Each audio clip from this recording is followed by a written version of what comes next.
Sadie says that she lives in Kentucky right now. She used to live in New Hampshire. Well, that's funny because Frank used to live in Kentucky. Now he lives in Maine. And I don't like Maine. He hates it up here. But I hated it down there, so. I despise Maine. I did not like Kentucky at all. I mean, the only thing I liked about Kentucky was the easy money because we would make like $300 to $400 a day. They may just send you anybody. The pros and cons are like equal. Sadie said, "I hate Kentucky." What part, Frank? Erlanger, Florence. Yeah, he was in Northern, the Erlanger, Florence, and Bowling Green.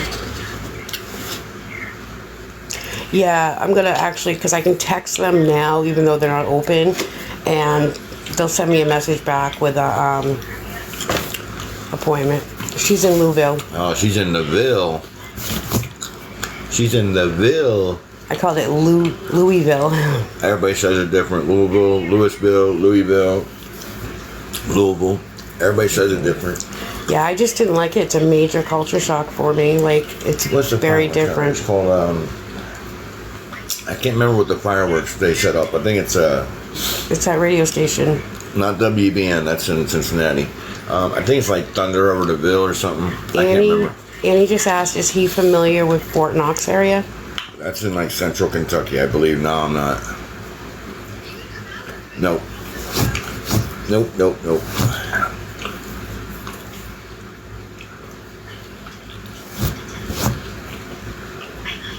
But the air quality up here is better.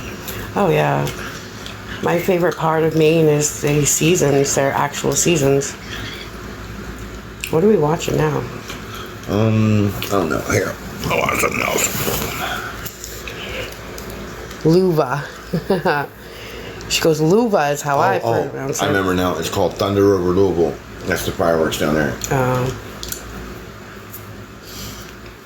Louisville's just like Cincinnati. So I probably wouldn't like it. No, Louisville's not too bad. Cincinnati's worse. Because people are really rough down there. I don't know. It's raw. It's not sugar coated. I like my Andy Griffith up here. Simple.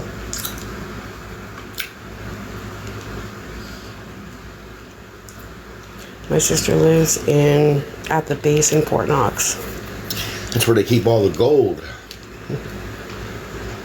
I was here when Breonna Taylor riots were going on. Oh yeah, in Cincinnati. I think she's talking about Cincinnati. Elizabethtown. I've heard of Elizabethtown. That's where we bought our trailer. Yeah, that's down there. Radcliffe. Nope. Never heard of it. But I think she's talking about, I told you back in the day when there was a riot in Cincinnati where they had like helicopters everywhere. They had the army and posted on roof with snipers and all that stuff. Like, when the police do their brutality day in, day out, the city was fighting back for that. So, Cincinnati has, I don't know about Louisville. She said that was just a few years ago. I only know the one in Cincinnati. March of 2020. Nope. That had to be rough. The Cincinnati police are just wrong. Are you? Cincinnati police are like racist. Right when COVID started. Oh no. I'm about 40 minutes, or maybe even, depending on how you drive, about 40 minutes from Saco.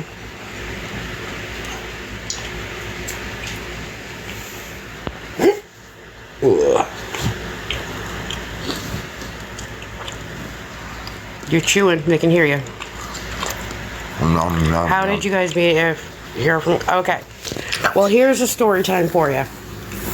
Yeah, I've heard of Worcester. What are they asking? How we met. So, his mom and brother came up here. Well, his brother came up here first. His brother is with my sister. Yeah. And he came up here probably about, 4 months after your brother did? I think it was like 2017. Yeah. But then he went right back really quick. And then when he came back in May of 2017, we met. Neither one of us were intending on being in a relationship or anything because I was newly divorced and whatnot. And he was, new to reality. You can tell him. I don't mind. You can tell him that I got away from the temptation. Okay.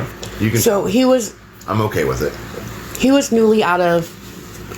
new to the recovery world. He was in active addiction down in Ohio. He came up here to be clean. And so neither one of us intended on a relationship or anything. And we just kind of... Basically, I came up here to get away from the temptation because I knew too many people and I was getting serious about my recovery and I just wanted to be clean from now on. And I didn't want no temptation, so I came up here for a new life. They said good for him. He should be proud. I'm very proud. I am proud. So 17, so how many years is that out? 18, 19, 21. 7. 7 years now. Yep. 7 years sobriety now. Thank you, Greta. Yeah, just kind of, like I said, neither one of us wanted a relationship or anything, but it just kind of happened, Well, you still had cancer then. Yeah. And the radiation made you look like horrible, and I knew that you were divorced when you got cancer, and my heart just went out to you about that, and I was like, yeah, you should have seen his face. One of the first days that he was up here, I had to flush my port, and he saw my face just like rush with sweat, and his face just kind of like got pale, like he was gonna pass out. Amanda's definitely a very strong woman, beating that cancer the way she did. And then after a few years being with her, she went in, and the doctor reported that she was in remission.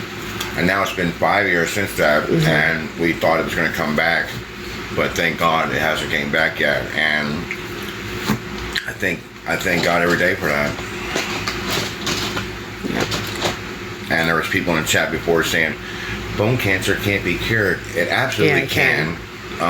As long as it's caught. It depends on your stage that you're in. It depends on if it's caught early enough, and depends on the kind of treatment. Well, that's nothing to lie about. Because if you lie about that, you're most likely going to get it.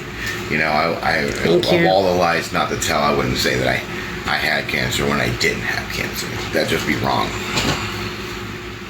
Oh no. They think this person has cancer. Well, I'm going to pray for you, really. Well, hopefully she catches it early and thank you, Anna. Through that.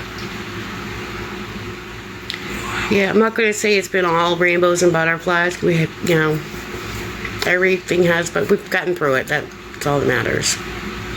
Tell Beth we apologize, and I'm sorry to hear that, Beth. Really sorry, Beth. That's got to be horrible. Yeah. I can't imagine. What kind, Sassy? You had it once before. I just can't imagine. Well, I've been blessed so far, And that's why I'm getting the hip replacement in October.